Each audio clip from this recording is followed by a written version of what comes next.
They crossed my name off the Centennial Gala guest list in front of half the town, the red ink still smelling sharp under the ballroom lights.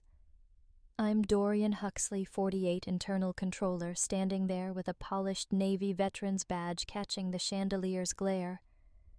Ever had a night start like that, and know it was only the beginning? They'd printed the guest list on thick cream paper, the kind that bends reluctantly. I found my name where it should have been, Huxley, Dorian, then saw the hard red lines scoring straight through it, neat as a ship's wake in still water.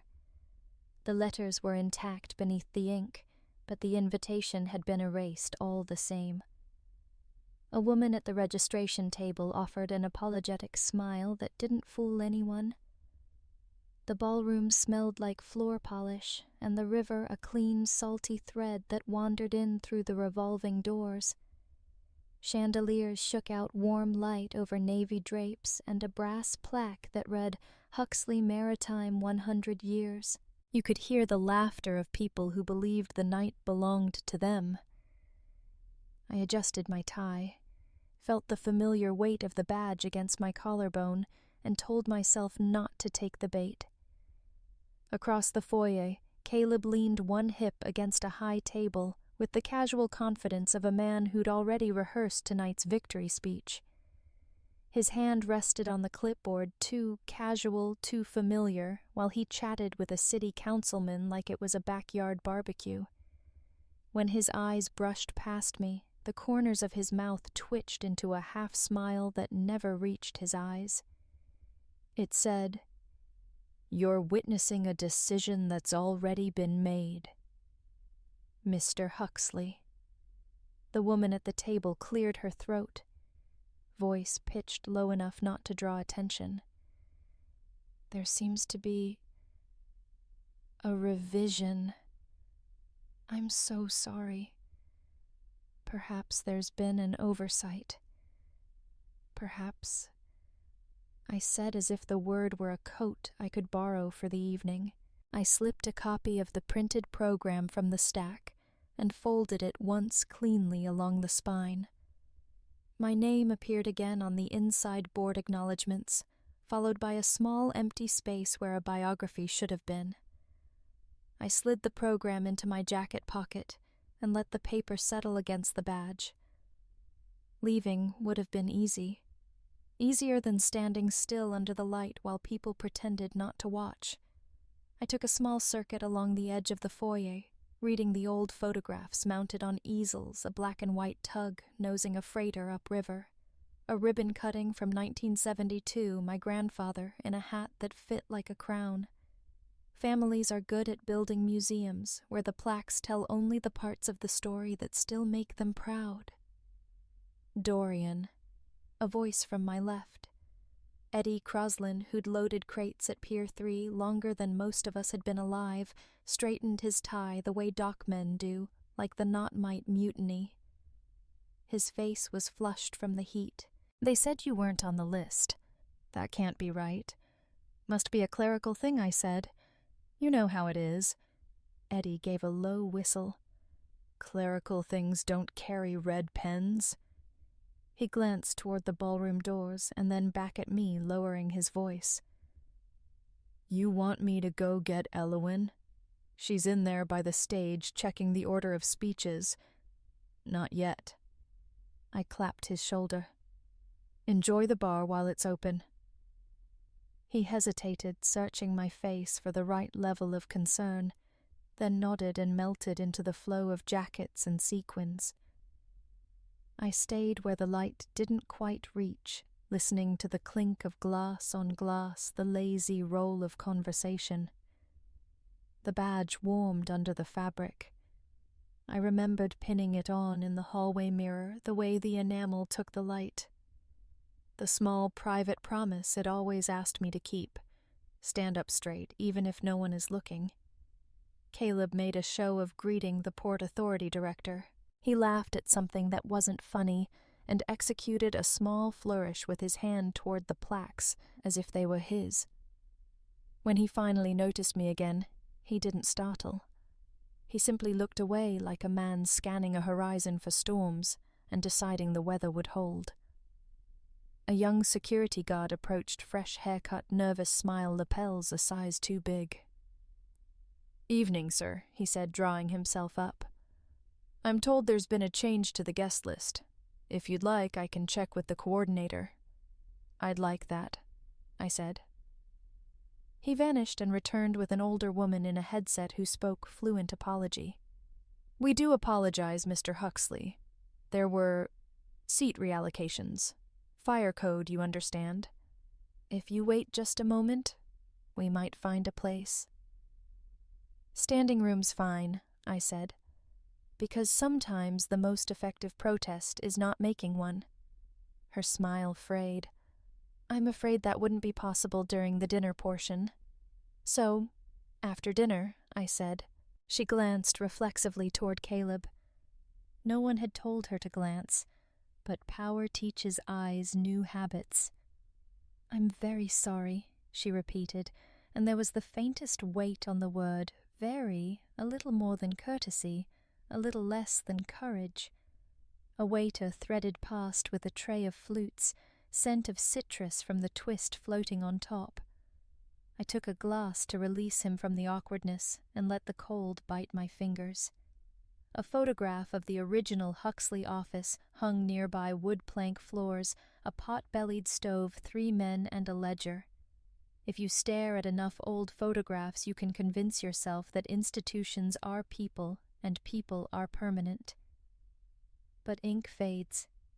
Boards change. Red lines happen fast. "Mr. Huxley, we're asking non-registered guests to clear the foyer so we can begin seating." The guard had found his script and felt better with it. He kept his voice respectful, and I respected him for that. "I understand," I said, and I did. "You don't quarrel with the messenger when you can see the handwriting on the letter." I finished the champagne in 2 polite swallows and set the empty flute on a passing tray. For a moment I simply stood and listened, letting the room settle around me, the swell of a string quartet in the next room, tuning a D that hung like a thread, the low rush of HVAC, a small burst of laughter from a cluster of young analysts who had not yet learned where loyalty ends and careerism begins. I could have pushed. I could have walked to the stage and asked for the microphone and dared them to say the quiet part out loud. Instead, I touched the badge through my jacket, felt the hard curve of enamel, and chose the slower kind of leverage. On my way toward the doors, I passed close enough to Caleb to catch the faint, sharp aftershave he always wore on big nights. He didn't turn. I was close enough to see a thumbnail nicked by a nervous habit. Not invincible, then. Just confident the floor would hold. Outside, the air had cooled. River wind pressed the evening against my face, cleaner and more honest than anything inside. A valet jogged past, keys jangling. Across the street, the water moved like dark muscle under the lamps. I took the program from my pocket and unfolded it. Someone had chosen fonts with care. On the back, a list of corporate sponsors ran to 2 columns. Tradition likes a good typeface. My phone buzzed. For a second I thought it might be Elowen or my aunt, or even one of the clerks who still remembered how to keep a ledger straight.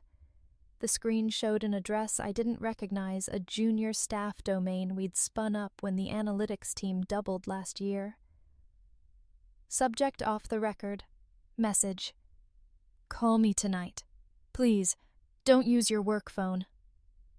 The apartment was quiet, except for the low, uneven hum of the refrigerator. I'd left the plate of roast chicken and green beans on the table hours ago, and now it sat in the soft yellow light, a fork resting against the edge. The steam had surrendered long before I came through the door. I loosened my tie, dropped my jacket over the back of the chair, and sat down at the desk instead of the table. Hunger could wait. The question of who had crossed my name could not. The envelope lay where I'd left it that morning. I slit it open with my thumb, careful not to tear what was inside. A folded HOA invoice slid out first landing beside the laptop. The corner was bent as though it had been carried in a pocket too long. Under it came a 401k statement, all block fonts and columns of numbers. The paper smelled faintly of copier toner, and a hint of the floral hand soap the clerks preferred. I spread them out on the desk, aligning the corners the way my father had taught me when reconciling doc manifests. I booted the laptop. The login screen reflected my own face back at me, older than the one in my company ID photo, but sharper now. I typed in the credentials for my archived email account, a tool most people forgot existed. The search bar blinked. I keyed in community outreach, a program Caleb had liked to wave around at board meetings as proof we were engaged with the town. The results stacked themselves in tidy lines, memos, funding requests, payment confirmations. I tagged each one with a color code, a habit from my audit days. The phone lay face up beside the keyboard. I tapped the speaker icon when the first call came through. Two voices, both older than mine, low and cautious in the late hour. They'd worked the books longer than Caleb had been out of college. Check the August 2019 ledger, one said. Paper rustled. Routing numbers ending in 248, the other added. I jotted them on a sticky note and pressed it against the edge of the monitor. As they spoke, I flipped between screens. Company ledger in one window, email confirmations in another, funds earmarked for playground renovations, scholarships, park maintenance. They drifted like driftwood into shell companies with names that sounded almost trustworthy. Almost. The trail wasn't long, but it was neat, as if someone had practiced sweeping sawdust under the same rug for years. One of the clerks sighed. There's more. He's been talking about private projects. Big ones. Not on the books. I didn't ask for details. Some things are better when you find them yourself. I thanked them, ended the call, and turned back to the inbox. That's when I found it. The memo dressed in civic pride detailing a series of community grants with amounts that matched to the cent the pension withdrawals from the same quarter. I let the cursor hover over the file name for a breath, then hit Save. The PDF icon landed in my evidence folder with a satisfying click, as if it had weight. I leaned back, pressing my palm over the crumpled HOA bill. The texture was rough under my skin, edges sharp from the fold. Outside, a car door slammed, followed by the muffled sound of someone calling for a dog. Life going on, even when the ground under it shifted. The phone buzzed again this time, without the courtesy of a ring. A single line of text, no signature. Pier 7, 9 a.m. tomorrow. The number wasn't in my contacts, but I knew the pier well enough to picture it before I even left the apartment. By the time I reached Pier 7, the gulls were already circling their calls, slicing through the April air. The cafe sat halfway down the boardwalk, its navy paint faded to the color of old denim edges chipped by salt wind. A bell over the door gave a weary jingle when I stepped inside. The smell of frying bacon and coffee thick enough to stand a spoon in wrapped around me. I scanned the narrow room eyes adjusting from the glare off the river. In the far corner against a wall lined with photographs of fishermen and rusted anchors, a figure sat with his back to the room. Broad shoulders, posture still crisp despite the years since uniform. I recognized the silhouette before he turned his head. Mallory, I said. Dorian. He gestured to the opposite chair. His voice was even the kind of tone you can't fake if you've never had to calm a room full of men with frayed nerves. The waitress' red hair pulled back in a loose knot brought a chipped mug to my place before I even ordered. Good to see you two together again, she said. and left a pot of coffee between us like a peace offering. Condensation slid down the side of my mug, tracing a path through the glaze. I told Rafe the short version, the crossed-out name, the security escort, the program in my pocket, the late-night trawl through the outreach account. He didn't interrupt, only nodded now and then, his eyes flicking toward the door whenever it opened. When I finished, he leaned back, folding his hands over the table. "You're going to need someone who won't spook easy," he said. "I know a lawyer, Navy vet, knows the pension system inside out, and knows the tricks people pull to bleed it dry." He reached into his coat and slid an envelope across the table. The paper was thick, the flap sealed with a neat strip of tape. "Before you open that," he said, "understand, I've been keeping one eye on this for a while." Inside was a glossy photograph, Caleb at a private dock I didn't recognize, shaking hands with two men in tailored suits. Their faces were turned just enough to catch the light, but I couldn't place them. Behind them, the hull of a yacht glinted. No flags, no name. I looked up. Rafe's expression hadn't changed, but there was something in his eyes, confirmation maybe, or the quiet relief of finally showing a card he'd been holding too long. Outside, a gull's shadow swept over the table, its wings breaking the morning light for a breath. "You've already been watching," I said. "Not watching," he corrected. "Making sure you still had a line to shore if you needed it." I tucked the photograph back into the envelope, slid it into my jacket. The coffee had gone lukewarm, but the bacon still hissed on the grill behind the counter. Rafe stood, dropping enough cash on the table for both of us. "If you move," he said, his voice dropping just enough for me to feel the weight behind it move with precision.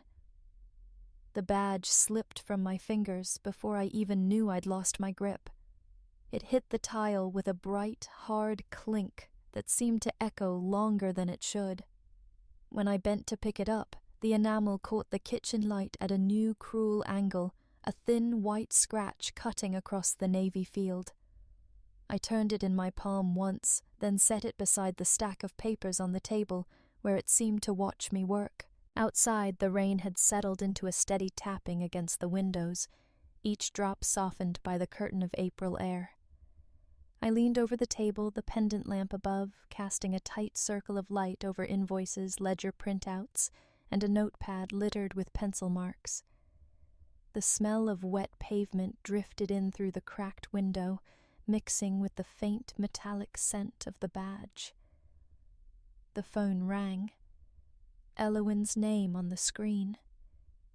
"Dorian," she said, her voice lower than usual, words measured like she was pacing them out along a narrow dock. "Be careful. You're making noise in places where silence is currency." "I'm just following the numbers," I said, pressing the pencil tip against the margin until it left a dark indentation. "I know. That's why I'm calling." There was a pause, as if she were weighing what else to say. "Just don't mistake the surface for the depth." Then the line clicked dead. I went back to the papers, cross-referencing invoice addresses with property records. One line stopped me an address tied to a waterfront condo I recognized from local real estate buzz, a glass and steel tower that gleamed like a polished blade over the marina. The owner of record Caleb's partner.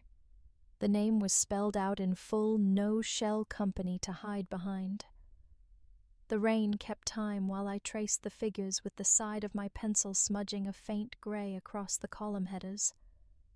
The badge sat scratched and silent at the edge of the table, the light glinting off its wound as if reminding me of the cost of slipping focus. A second cross-check, this time through pension withdrawal records, left no doubt the gala's reserved donations and the pension transfers landed in the same account. Different memo lines, same destination. The neatness of it made my jaw tighten. I leaned back, listening to the rhythm of rain on glass and the soft rasp of my sleeve brushing the tabletop. The pencil rolled against the badge, stopping just shy of the scratch. My phone lit up, cutting a pale square into the dim kitchen. A calendar invite blinked on the screen, Centennial Gala reserved seating. The sender field was blank, the time set for 3 nights from now. The envelope sat where I'd placed it hours earlier, its weight out of proportion to the paper inside. Beside it, the badge caught the last of the day's light scratch still visible, but the enamel otherwise unshaken. I steadied my breathing before pressing the speakerphone.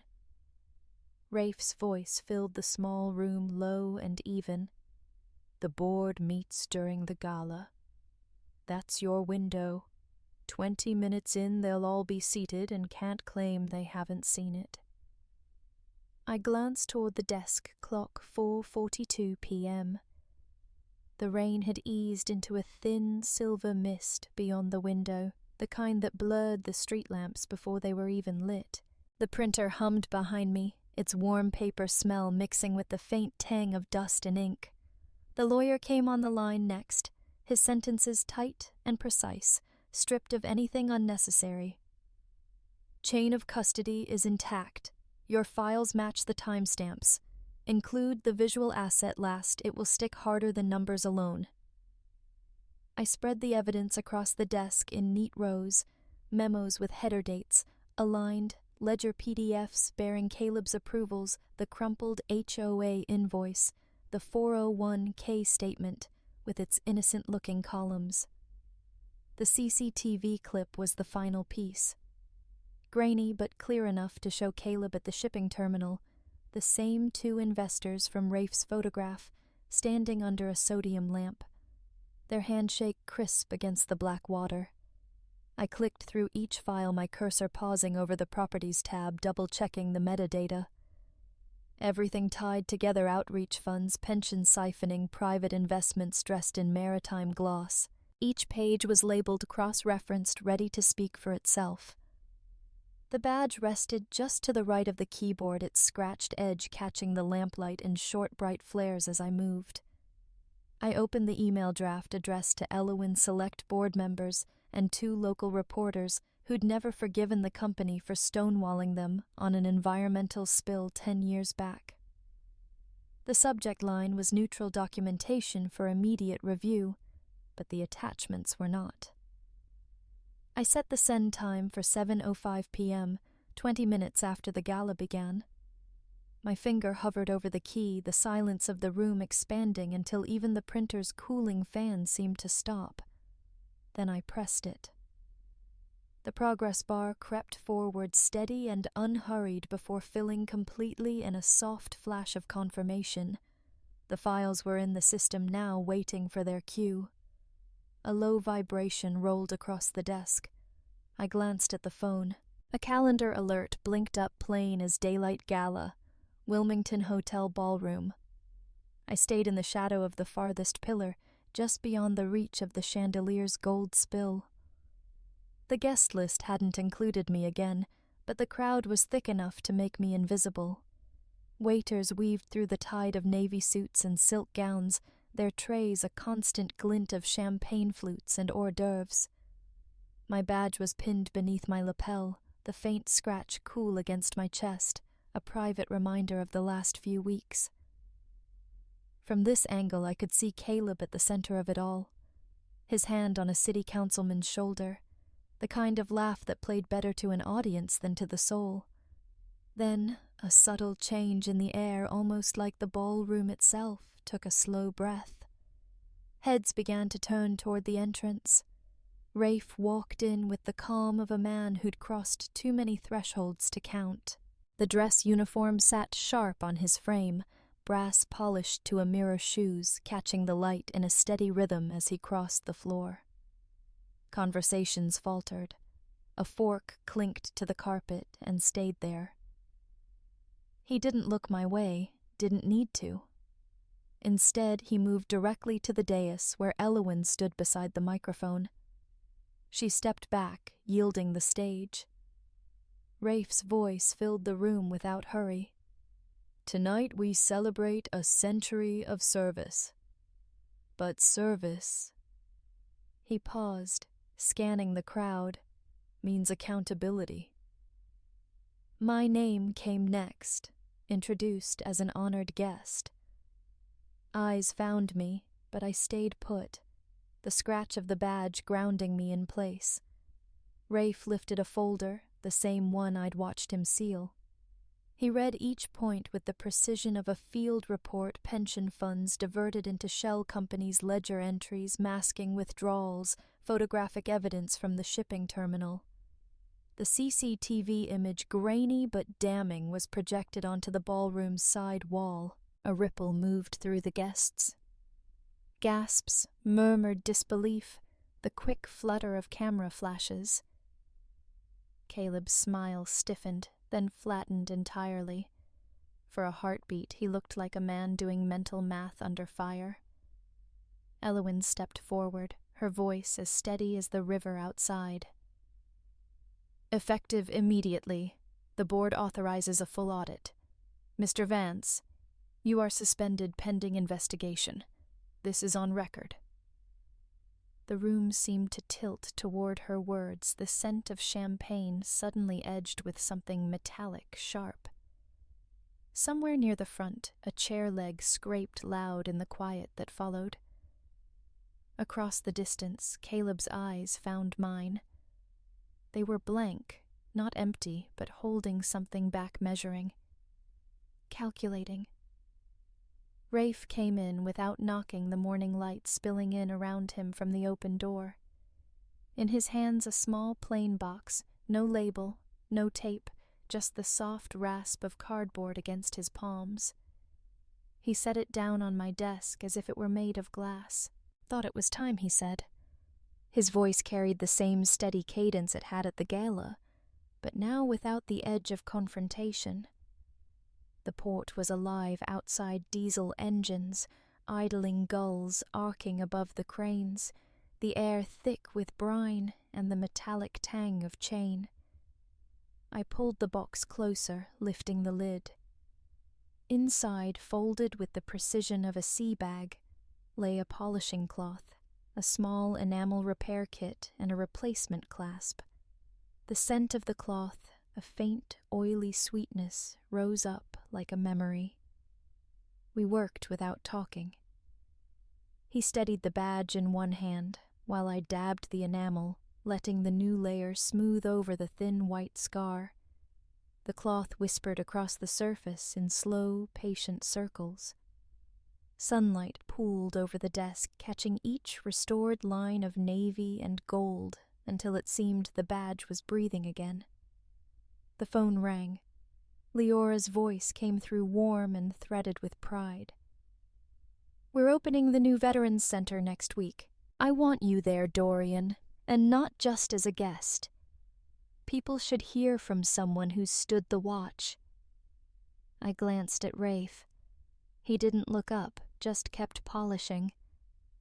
"I'll be there," I told her.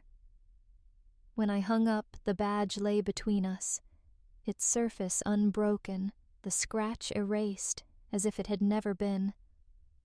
Rafe set the clasp in place and clicked it shut. The sound was small but final. I turned it in my hand, feeling the weight settle into my palm, no longer a reminder of damage, but of care taken to mend it. On top of the morning mail was a cream-colored envelope, my name written in Elowen's looping hand. I slid a finger under the flap and pulled out a heavy card, a formal invitation to speak at the Veterans Center dedication. The flags rippled in a restless spring wind, their fabric snapping softly above the courtyard of the new Veterans Community Center. The air smelled of cut grass and fresh paint, the mingled voices of neighbors and old shipmates carrying across the lawn. Behind the podium, a white banner bore dark blue lettering, "Huxley Maritime Community Fund, serving those who served." I stood at the microphone, feeling the weight of the restored badge beneath my jacket. Rafe was just behind me, his presence as steady as the oak trees lining the drive. In the first rows I spotted Elowyn, her hands folded neatly in her lap, and Leora, who gave me the smallest nod when our eyes met. I spoke about trust, the kind built plank by plank, handshake by handshake, and how quickly it can be tested. I told them that service isn't an era in a man's life, but a posture he can choose every day. The words came easier than I'd expected, shaped by the weeks behind us. Then I announced the new job training fund seeded with a portion of company profits dedicated to veterans seeking work in maritime trades. No middlemen, no hollow promises, just a clear line from need to provision. Murmurs moved through the crowd, the kind that hinted at approval before the applause began. Rafe stepped forward holding the badge.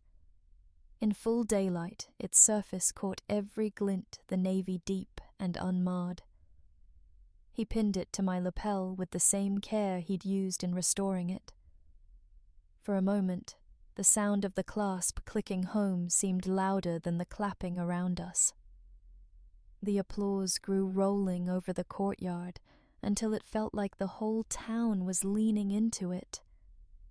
I let my gaze move past the front rows, past the cluster of veterans in pressed jackets to the far edge of the gathering. Caleb stood there, half in shadow, his face unreadable, neither defiant nor contrite, just watching. I stepped down from the podium into the open sunlight. The badge was warm now against my chest, carrying both its history and its renewal. The flags above kept lifting in the breeze, their edges never quite at rest. The flags outside kept swaying long after the speeches ended, and the badge on my lapel felt warmer than the sun itself. It wasn't just metal and enamel anymore. It was proof that some things once broken can be made whole again. Justice had found its way through quiet persistence, and in the process, I'd rediscovered what service really means. Sometimes bridges collapse so we can learn which ones are worth rebuilding. If you've ever faced a moment where life handed you a second chance in disguise, I'd love to hear your story. Share it below, or join me again for the next one.